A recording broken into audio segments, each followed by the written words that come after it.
everyone. Welcome to our last before the summer Ask Me Anything. And so for those of you who are unfamiliar with what we do in these, we will ask. You can ask us anything. You can ask whatever questions you like, and we will try our best to answer them. They're not any questions, I guess we should say. So any questions that are pertinent to not-for-profit management and fundraising and the sector, we will answer. Possibly we would answer some personal questions. It just depends on what they are. So the way this works is that just type in any questions that you have in the chat or in the Q&A section, and we will do our best to answer them. I see so far we have a small group. Hopefully we'll have some other people join us, but while we're waiting for people to type in any questions that they have, I will kick it off with just some questions that we got from people in advance. And so we had a couple of questions around just on the summer and how we should be spending our time in the summer. So the questions around how do we recharge and relax, what's a good use of our time, and how do we make sure that the summer is productive in terms of being able to meet with donors, and like what's realistic as far as that goes, since people tend to disappear, you have vacations and the like. So why don't we kick it off with that, and then we'll get to any questions that are in the chat. And see, we have one already, so we will get to that as soon as we answer this question. Thank you for your question, Jessica. So any thoughts on summer prep? Yeah, I think the one I've been hearing, and Karen, I'm mostly curious from you to hear your thoughts on kind of donor relations, but I know the one I've been hearing that I'll kind of tackle first is just like, how do I get anything done when, like, oh, this week half the office is on vacation, and oh, they're all back. Oh wait, now the other half of the office is going on vacation. And I think, spring tends to be so busy between just events and mail and just all the things like spring. And personally, I think spring is really busy with graduations and, it's just a really busy time. And so in some ways, I feel like summer hits and then people kind of go on vacation and everybody's like, phew, got through spring. And it's really easy to lose momentum. And I think, unfortunately, it means that some of the really great work that we did in the spring, kind of like we're not optimizing that work we did in the spring because we all kind of just like, whoo, hit a wall and just want to go on vacation and like be done. And I think being able to take some time during the spring, right, and right now, right, as we're kind of prepping for summer, to really think about what is it that we need to do to get ready for the fall, but also what is it that we need to follow up on the spring to make all of the work that you all just did actually fruitful. And so, of course, I'm going to say the magic word, right? So stewardship, like what's the follow-up? What's the stewardship from all the really great work you did in the spring? And the nice thing about stewardship is it doesn't always have to be hard, and it doesn't always have to be time consuming, and it doesn't always have to involve everybody in the office. So that's probably something that I would kind of like, focus on, figure out how you can like piecemeal through the summer, like some stewardship activities. And then also, again, I think when you think about prep for the fall, again, you're probably looking at prospecting, maybe some research, maybe some qualification work. And that's all stuff that can be done, like it can be paced out. So the nice thing about summer is we're doing work that can be paced, but whether it's stewardship or whether it's like prospecting and research. And so I would just be really thoughtful about like, what are the big priorities for follow-up to spring, prep for fall, and then pace it out across the staff who and when they will be in the office. And it's going to be fine because it's not like there's one deadline, like it just has to get done over the course of summer. So those are my thoughts. I love that.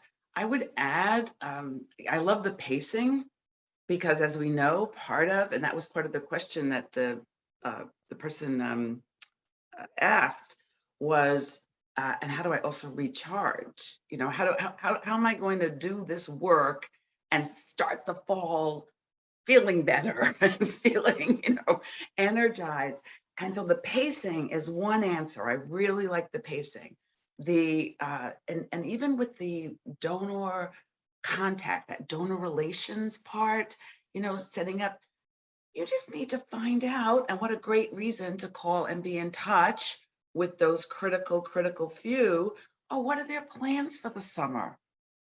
What a great conversation to have, to say, oh, I was just wondering what your plans are for the summer, wonder when you're going to be in town. What are you coming back? Like New Yorkers and people north, everyone from the south goes back, because the heat has hit us in the south. So when are you coming? How long will you be here? And pace them too. Get their calendar, get their schedule. And one other thing though, and I really am surprised that Laurel didn't mention it because it's her thing, but that is also, this is the time to readjust your plan. And if this is the beginning, if your fiscal year ends in June, to get that plan done.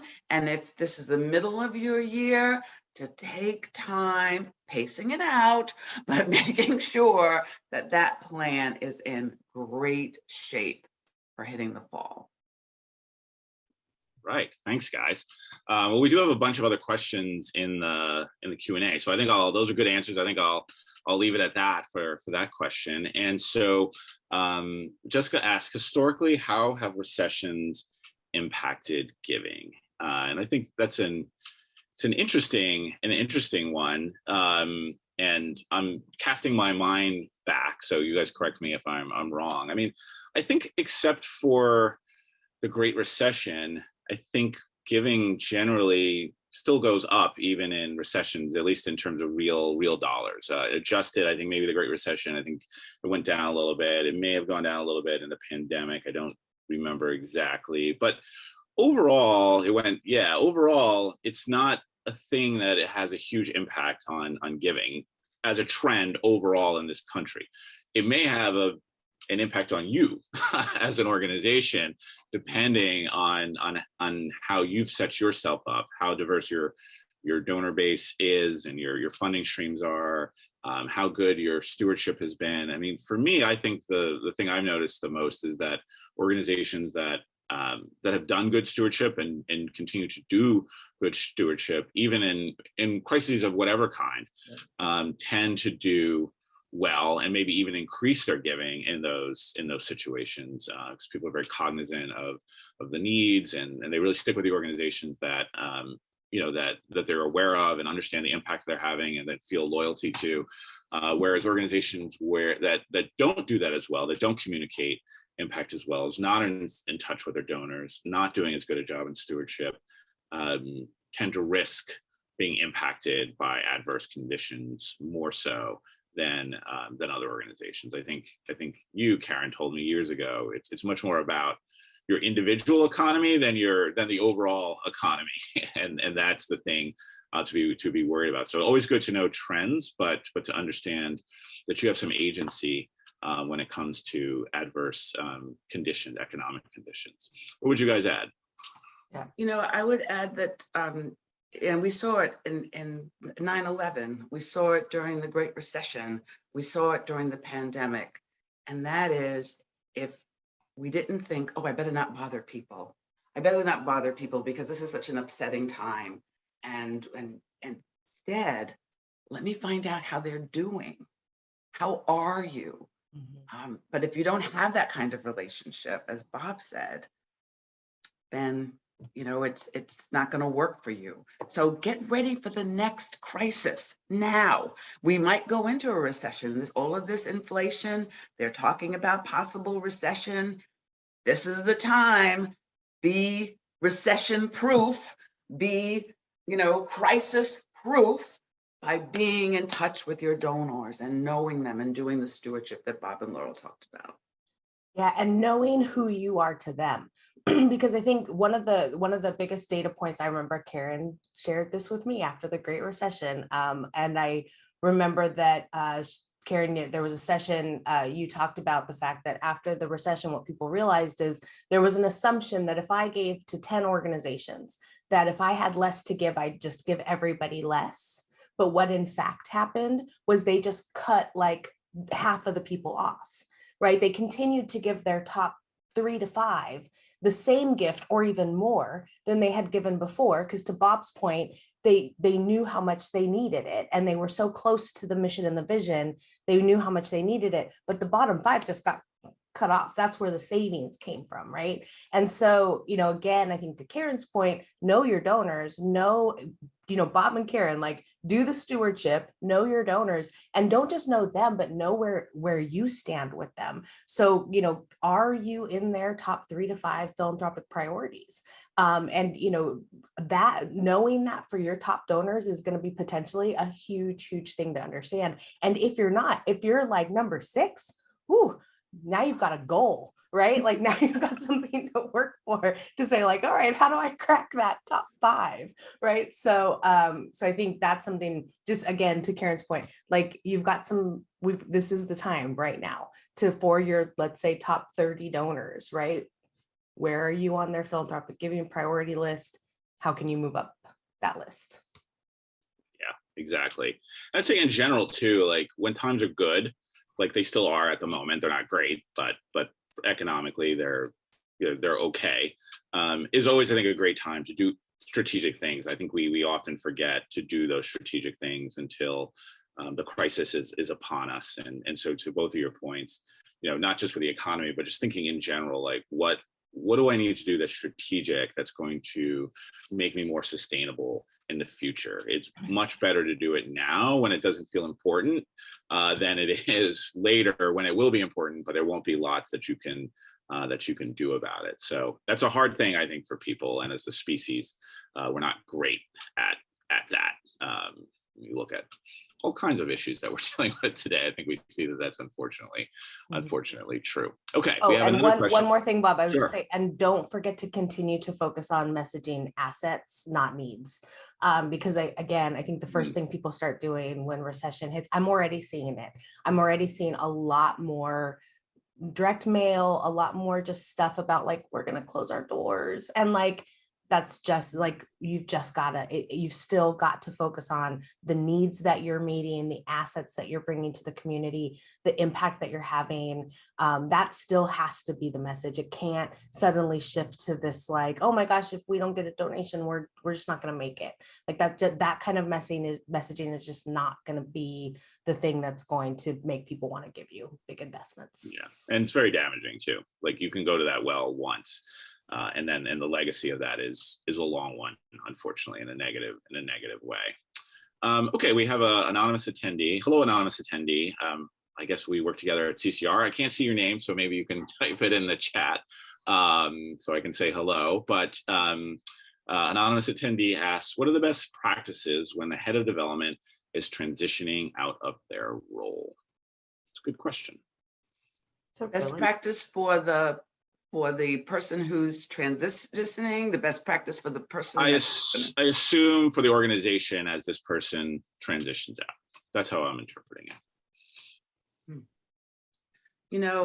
Having been through so many transitions, and having worked for 9 presidents in my frontline career, one of the things that I wanted to make sure that, first of all, I want to take care of the donors that are attached to that person, whoever that person is. We want to make sure that there's a conversation, that that donor feels there's going to be some continuity. And that's why it's so important that there is never one point of contact for any donor. We don't own our donors. And it's so important that there are multiple contacts so that transition is going to be smoother and easier. And then you want to make sure you're upfront with that donor. And then you want to make sure you don't want to leave like a donor information mess for the new person. Let's get it cleaned up before that person leaves. Let's make sure that that portfolio is as up to date as it possibly can be, that things are clean. Do what you can to get all that information and everything clean and good. And then for the staff, if this is the director of development and there's a team underneath that person, the CEO, the vice president above, whoever that is, needs to make sure that that team feels supported and know that they will have a say. They won't have the say, but they will have a say in who their new boss is going to be. So those are just 3 thoughts. Yeah, and then I just add on from the other side of it, for those like new development, leaders that are coming in. I think, again, I think there can be kind of a tendency to swing in one of 2 ways, which is like, oh, don't rock the boat, just do things the way they've been done, or I'm going to come in and I'm going to change everything and I'm going to do it my way. And I think you've got to find a happy medium. And I think it starts with listening. I think taking a lot of time right in the beginning to have conversations with all of your staff, have conversations with all of the non-development staff across the organization, really understanding the organization, the program, the impact, the history, the culture, really getting a firm understanding of that first, talking to donors, talking to key stakeholders, and always with I know you have your vision and I know you're excited to implement your vision, but listen first and then kind of take your learnings from those listening sessions and tie them to your vision, and then come up with what are the 1 to 3 priorities that you're going to focus on in the first 90 days, the first 6 months. Don't try to unload your entire vision onto a team day one, right? Don't come in and be like, oh, we're going to change the CRM and we're going to do this. And listen, tie your vision to the listening, and then come up with just your top priorities and say, this is what I want to focus on first. Because I think that kind of rollout is going to make it easier for everyone else in the organization to adjust. It's going to make it easier in the long run for you to implement that bigger vision that maybe you have. It may just take a few extra months to get there, but you'll get there more effectively. Yeah. And one last thing, I know we have another really important question. I just want to say, and then make sure if you're the new person, you put together your own orientation program.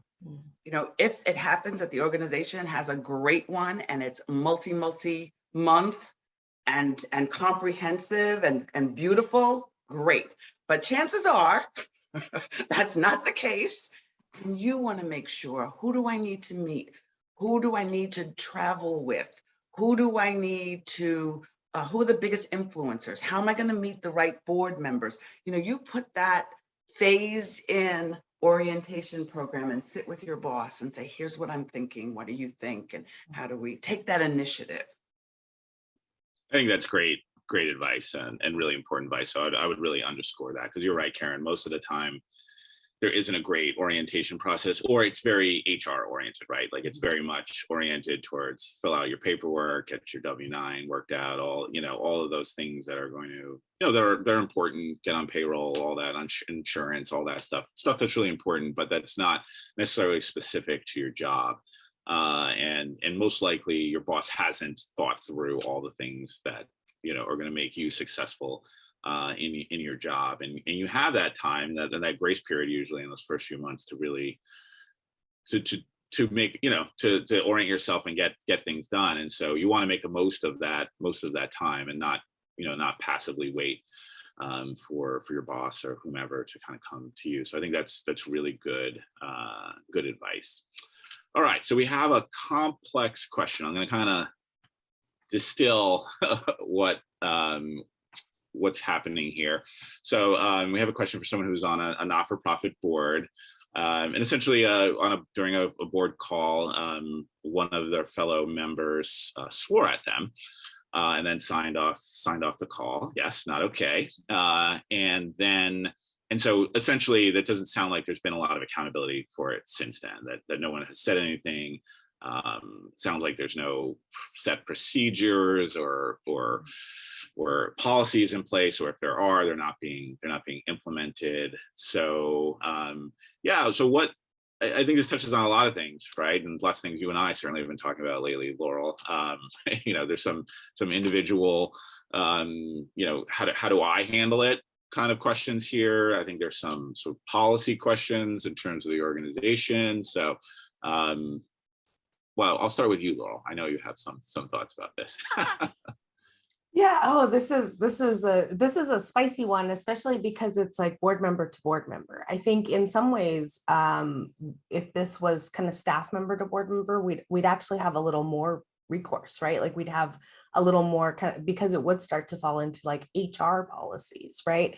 And so what's interesting about this question is it is board member to more board member. And so you do go back and you fall back on your board policies, but if your board doesn't have policies that address these kinds of things, now you're really in a pickle. So because on one hand, I think if there are written policies in place that say, no harassment, no, we treat each other with respect, et cetera, et cetera, et cetera, then I think the board chair kind of has something like in writing to go back and say, look, you violated the the code of conduct for this board. If there aren't policies in place about that, now it becomes like a judgment call, right? Like we just don't think what you did was right. And it wasn't right. And it is something that the board chair and the executive leadership committee should be not making you deal with directly, but helping you to manage, right? And so the other thing that this brings up is something Bob and I have been talking about so much in the last year, which is values, right? And just having a set of values for your organization, because even though values aren't policies, right? They're not legal things, but having a set of very specific values that say this is how we expect people to behave when they are conducting the mission and the vision of this organization, again, gives you something to go back to and say, yeah, one of our values is compassion, or one of our values is respect or good intent, right? You violated all of those values when you swore at me during a board meeting. And again, having that something in writing that somebody has signed off on at some point gives you a little more recourse to come back and say, hey, that was not appropriate, not okay. So now what do we do about it? So, I mean, that's kind of the, like, if these things are in place. I'm curious, I don't know if either of you have additional thoughts if those things are not in place, what we do. I would, both when I was a vice president reporting and responsible for a board, and now as a volunteer on a board, I'm vice chair of the board that I serve on, and I'm going to be the new chair in November. This is the chair's burden. This is not your burden. I read the message and it seems like a lot of time has passed since the swearing. And as a chair, I would have been in touch with you immediately. But if the chair didn't do that, you speaking to the chair, how are you going to resolve this? Whether there are, and I just want to underline values, values, values. You need them for so many reasons, and here's another one. But if there were no written values and there are no written policies, you still have the power of a chair pulling that person aside. And I can't tell you how many times it wasn't always swearing. Sometimes it was touching. Sometimes it was other things where that chair of that board had to, oh dear, it was the chair of the board who swore at the person. Well, so that's the next thing. You need that chair. If you don't have the chair of the board did it, then this is something that you need a champion and the CEO. You need a champion and the CEO.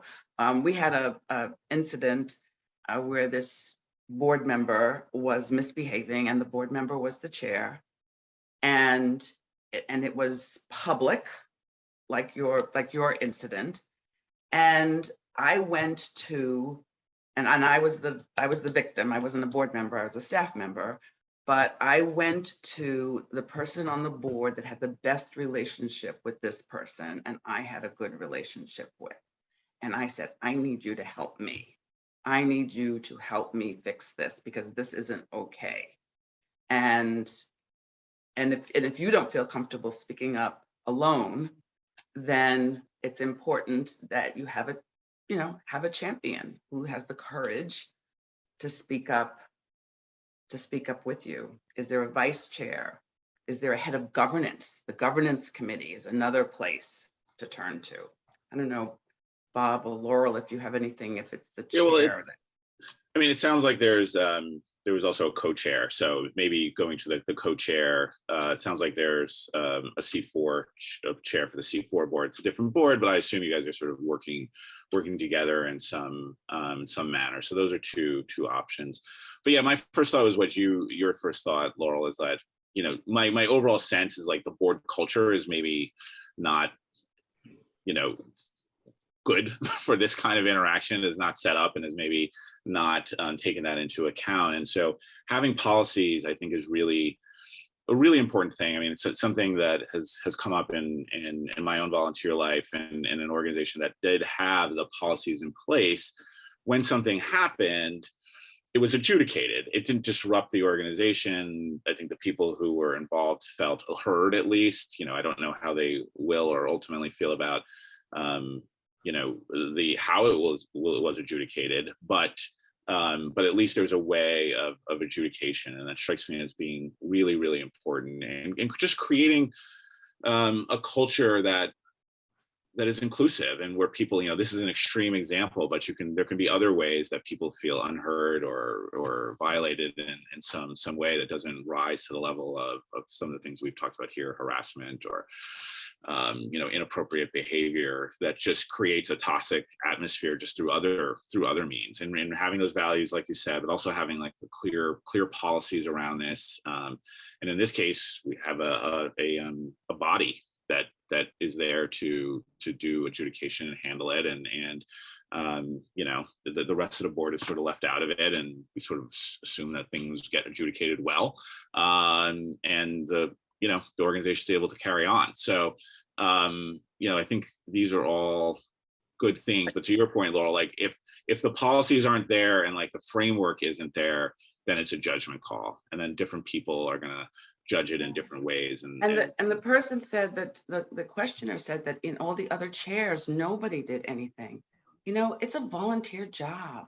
Move on. There are people who need you, people who will respect you, causes that are similar to the cause, whatever the, you know, if the cause really means a lot to you, there's another organization that is going to love you and be glad for you. If you want to be a change agent, then take this on, talk to the governance committee. This can't stand. Here's what I think we should do, not just for me, but for everybody, and then be that change agent. But if you don't love this organization that much, or if you think it's too toxic, like, go volunteer someplace else. We need good board members all over. Go be one someplace else. Indeed. Okay. Well, I think that's it for questions. And again, hello to anonymous former CCR employee, whoever you are. Thanks for joining us. Do you guys have any final thoughts before we wrap up? Just have one quick one. And then Laurel, I just wanted to say that you're important. You are really important. Whether you're a volunteer, whether you're the CEO, the new development director, whoever you are, you're important.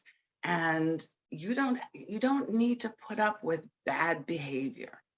You know, you have to find a way to turn around and say respectfully, that is not okay. And don't do it again.